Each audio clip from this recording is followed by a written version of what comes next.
დილამშვიდობისა. ეს საქართველოს პირველი არხია, თქვენ უყურებთ გადაცემას პირადი ექიმი მარი მალაზონია ჟესტურ ენაზე თარგმანით. ჩვენ ადამიანზე ვსაუბრობთ და თქვენ ეს ძალიან კარგად იცით, რადგან ადამიანია მთავარი ღირებულება ნებისმიერ საზოგადოებაში. და როდესაც ადამიანზე ვსაუბრობთ, ჩვენ ვაფასებთ მის ფიზიკურ, მენტალურ, სოციალურ კეთილდღეობას, ანუ მის ჯანმრთელობაზე ვზრუნავთ და შესაბამისად ვაფასებთ ყველა იმ პარამეტრს, რომელიც ადამიანის ჯანმრთელობას ახასიათებს. მაგალითად, ბევრმა თქვენგანმა ძალიან კარგად იცის ყოველგვარი სამედიცინო განათლების გარეშე, როგორ უნდა შეაფასოს საკუთარი სხეულის ტემპერატურა.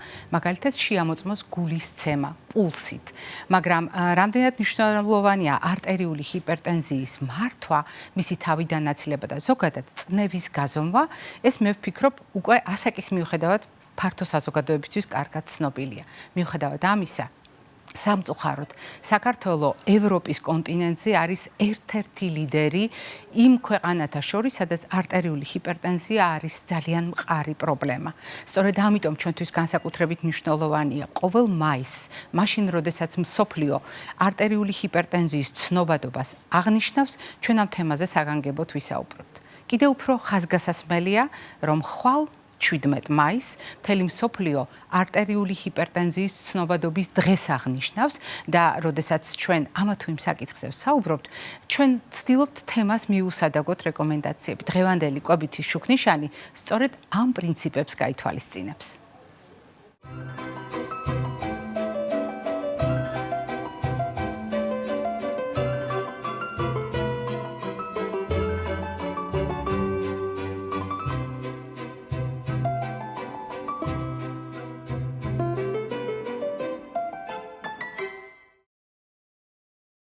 კვებითი შუქნიშანი ტრადიციული სამფერი რეკომენდაცია წნევასთან დაკავშირებით შეიძლება ძალიან მარტივად წარმოვიდგინოთ.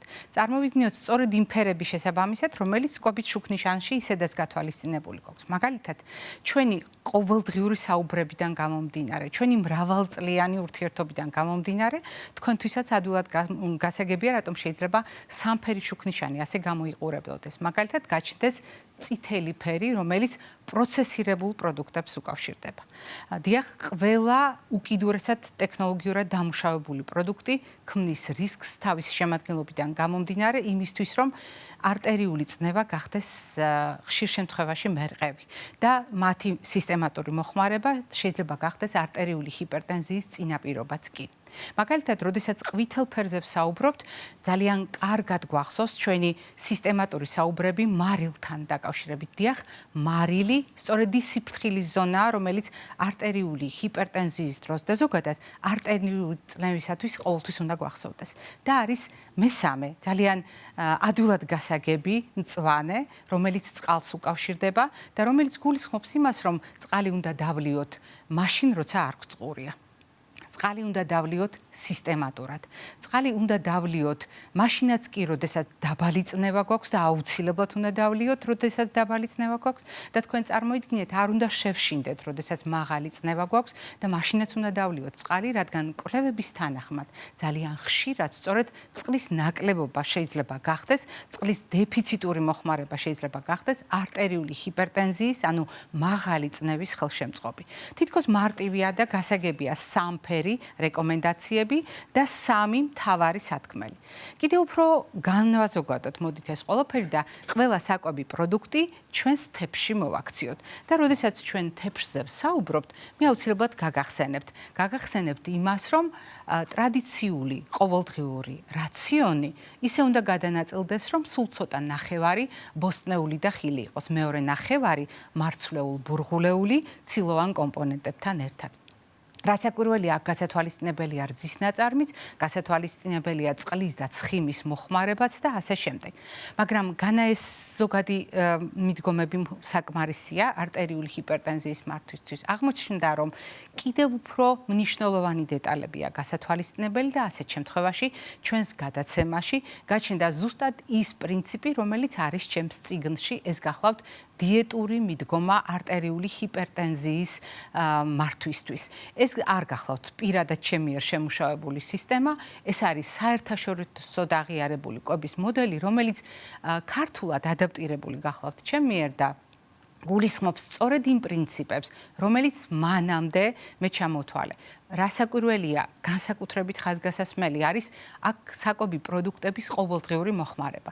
მაგალითად, თუ თქვენ თვალს შეავლებთ თეფშსაც და შემდეგ მაგიდასაც, რომელსაც გარკვეულწილად თეფშის ფორმა აქვს, აღმოაჩენთ, რომ ორი ძირითადი ჯგუფია აქ პროდუქტების და ერთგვარი გამყოფი ხაზიც კი შეიძლება აღმოვაჩინოთ.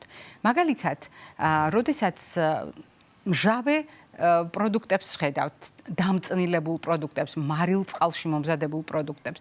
როდესაც ჩვენ ხედავთ მწნილსთან ერთად, მაგალითად, ჩიფსებს, სხვადასხვა ცხიმით დატვირთულ პროდუქტებს, ხედავთ ძეხვს, სოსის და მრავალ სხვა პროდუქტს.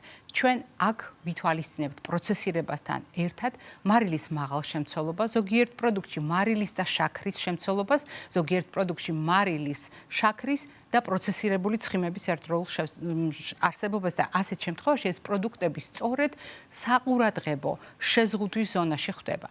მაგრამ მათთან ერთად ჩვენ უნდა გავითვალისწინოთ ნებადართული, რეკომენდებული, მიზანშეწონილი პროდუქტებით და ეს ყოველთვის არის დიდი რაოდენობით ბოსტნეული, განსაკუთრებით ფოთლოვანი მცენარეები, ფერადი პროდუქტები, ანტიოქსიდანტებით დატვირთული, იმიტომ რომ ყველა ფერს თავისი შესაბამისი ნივთიერება აქვს.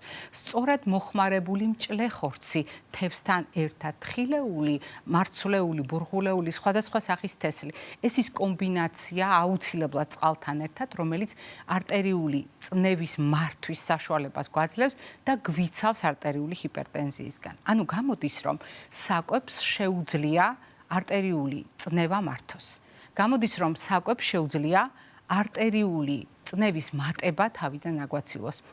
და მომატებული არტერიული წნევის პირობებში, ანუ როდესაც უკვე გვაქვს არტერიული ჰიპერტენზია, მედიკამენტებთან ერთად საკვებმაც თავისი წვლილი შეიტანოს ადამიანის მდგომარეობის გაუმჯობესებაში. აქ გასათვალისწინებელია კიდევ ერთი ფაქტორი.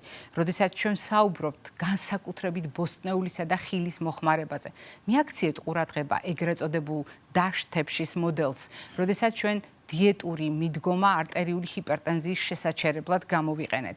აქ ლაპარაკია მაგალითად ბოსტნეულის და ხილის დღეში რამდენჯერმე მოხმარებასთან დაკავშირებით. არა თუ კვირაში რამდენჯერმე. არამედ ნაგულისხმევია, რომ ჩვენ ყოველდღიურად უნდა მოვიხმარდეთ ამ პროდუქტებს და მოვიხმარდეთ დღეში 4-5 ჯერ. გვაქვს ამის შესაძლებლობა, ბევრი თქვენგანს გაეღიმება, ბევრი თქვენგანი გაღიზიანდება კიდეც ამ რეკომენდაციებთან დაკავშირებით, მაგრამ ეს არის პროფესიონალების მიერ შექმნილი და შემუშავებული სტანდარტი, რომელიც უკეთ მართვაში გვეხმარება არტერიული ჰიპერტენზიისა და ჩვენ ვცდილობთ მივუახლოვდეთ ამ მოდელს. ყოველთვის გამოგვდის, რა თქმა უნდა, არა. მაგრამ ჩვენი ამოცანა სწორედ ეს არის, მივუახლოვდეთ ამ მოდელს და ყოველდღიურად სულ ცოტა 300-400 გრამი ბოსტნეულისა და ხილის მოხმარება შეიძლება იყოს ერთგვარი გასაღები ამ პრობლემის დასაძლევად. აუცილებლად უნდა გავითვალისწინოთ, რომ არტერიული ჰიპერტენზია მთლიანად საკვების სინდისზე არ არის. საკვები ხშირ შემთხვევაში ასრულებს პროფილაქტიკურ დატვირთვას, ანუ კვება გვეხმარება ამის მოწესრიგებაში, კვება და ფიზიკური აქტივობა გვეხმარება ძილის მოწესრიგებასთან, სტრესის მართვასთან ერთად.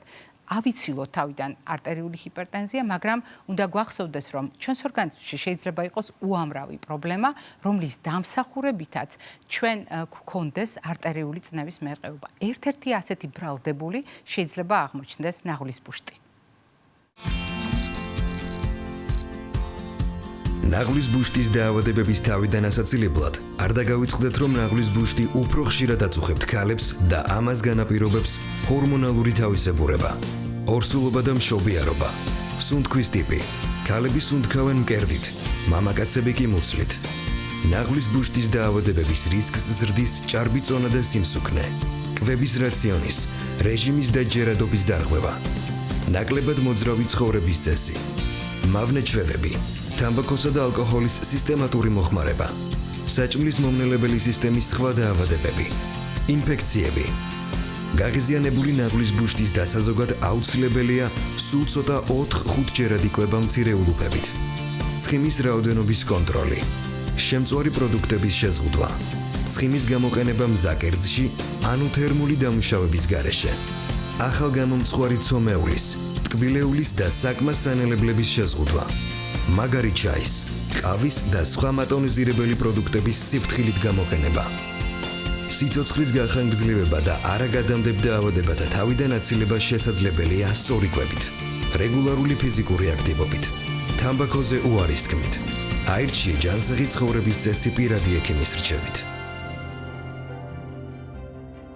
როდესაც კვებაზე ვსაუბრობთ, ჩვენ ყოველთვის გულისხმობთ ქუჩას ორმხრივი მოძრაობით. რას ნიშნავს ეს? კვებას შეუძლია უამრავი პრობლემა აგვაცილოს თავიდან, ისევე როგორც კვების დამსახურებით ჩვენ შეიძლება უამრავი პრობლემა შევიძინოთ, ან გაღრმავდეს ორგანიზმში ამა თუ იმ დაავადების ან პრობლემის არსებობა. მაგრამ როდესაც ჩვენ საუბრობთ მეორე მხარეზე, ქუჩაზე მოძრაობისა, ჩვენ გულისხმობთ იმას, რომ ნებისმიერ დიაგნოზს შეუძლია შეცვალოს ჩვენი კვების მოდელი. გახსოვთ, ჩვენ სამ გასაღებზე ვსაუბრობთ ხოლმე და ეს სამი გასაღები არის კითხვებზე პასუხი, როდის მივირთმევთ, რამდენს მივირთმევთ და რას მივირთმევთ. ანუ მარტივად თუ ვიტყვით, როგორია ჩვენი კვების რეჟიმი, როგორია ჩვენი საკვები ულუფა და როგორია ჩვენი კვების რაციონი. ნებისმიერ დიაგნოზს შეუძლია ამ ფაქტორებზე გავლენა იქონიოს და შესაბამისად დაავადებას ან სამედიცინო პრობლემას ნამდვილად შეუძლია შეცვალოს ჩვენი კვება. მოდით გავიხსენოთ, რამდენს უნახავს ოჯახის წევრი, როგორ თუ მდგომარეობაშია მაგალითად არტერიული ჰიპერტენზიის მაღალი მაჩვენებლების ფონზე კრიზი რომ ჰქვია. შეიძლება გული ერევოდეს, შეიძლება ღებინება ქონდეს, ადამიანი ვერც საკვებს და ვერც წყალს ვერ იღებდეს. ასეთი მდგომარეობა, რა თქმა უნდა, არის მწვავე, მოკლე დროში განვითარებული. მაგრამ წარმოიდგინეთ, როდესაც არტერიული ჰიპერტენზიის ხშირ შემთხვევაში არასათანადოდ ნამკურნალები არტერიული ჰიპერტენზიის ფონზე განვითარდება მაგალითად ისეთი მდგომარეობა, რომელსაც ქვია ინსულტი. ასეთ დროს ცხოვრების ხარისხი მკვეთრად იცვლება და იცვლება არა მხოლოდ პაციენტის, არამედ მისი ოჯახის წევრების ცხოვრების ხარისხიც და ზოგადად იცვლება ცხოვრების წესი. როგორ ვიქცევით ჩვენ განსაკუთრებული ზრუნვის გამოსახატად, ჩვენ ვცდილობთ მაქსიმალურად შევუმსუბუქოთ აქტივობა ადამიანს, რომელსაც აქვს მაგალითად ინსულტი ან მაღალი არტერიული წნევის ფონზე განვითარებული ესა თუ ის პრობლემა. და ხშირ შემთხვევაში ჩვენი მზრუნველობით მას კიდევ უფრო ვუზღუდავთ დამოუკიდებლობას. არადა კვლევების თანახმად სწორედ დამოუკიდებლობა განსაზღვრავს იმას, თუ რამდენად აღდგება ამ ადამიანის ცხოვრების ხარისხი და რამდენად შეძლებს ეს ადამიანი დამოუკიდებლობის შენარჩუნებას თვითმომსახურებაში. თვითმომსახურება არის, რა თქმა უნდა, სხვადასხვა ჰიგიენური პროცედურა, მაგრამ თვითმომსახურებაა, როდესაც მე შემიძლია შევიძინო პროდუქტი, როდესაც მე შემიძლია მოვამზადო პროდუქტი, დავამუშავო და მე თვითონ ვიკვებო. შემდეგ დავამუშავო უკვე ჭურჭელი და ასე შემდეგ. თვითმომსახურების ნაწილია მართალია ეს, მაგრამ უმნიშვნელოვანესი ნაწილი კვებით გამოხატული, რომელიც ადამიანის დამოუკიდებლობას განსაზღვრავს. რატომ? ადამიანის ღეჭვის და ყლაპვის უნარის შენარჩუნება განსაზღვრავს ადამიანის სიცოცხლის ხანგრძლივობას. კიდევ უფრო მნიშვნელოვანია ისეთი ფაქტორების ურთიერთკავშირი, როგორიც გახლავთ მეტყველება და კვება.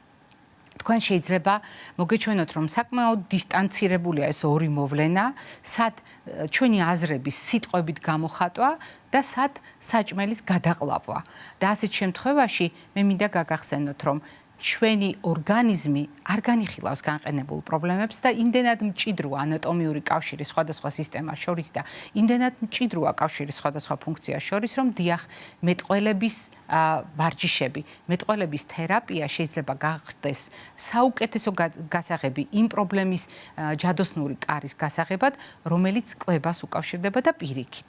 ასეთ შემთხვევაში ჩვენ შეიძლება გამოვიყენოთ სხვადასხვა დამხმარე საშუალება. დამხმარე საშუალება, რომელიც ადამიანს დამოუკიდებლად კვებაში ეხმარება. ინსულტის გადატანა არ ნიშნავს ადამიანის სრულ უნარობას საკმაოდ მაღალ პროცენტში და ასეთ შემთხვევაში ჩვენ კვება ისეთივე სრულფასოვან რეაბილიტაციურ ინსტრუმენტად უნდა განვიხილოთ, როგორც ნებისმიერ ვარჯიშს განვიხილავდით.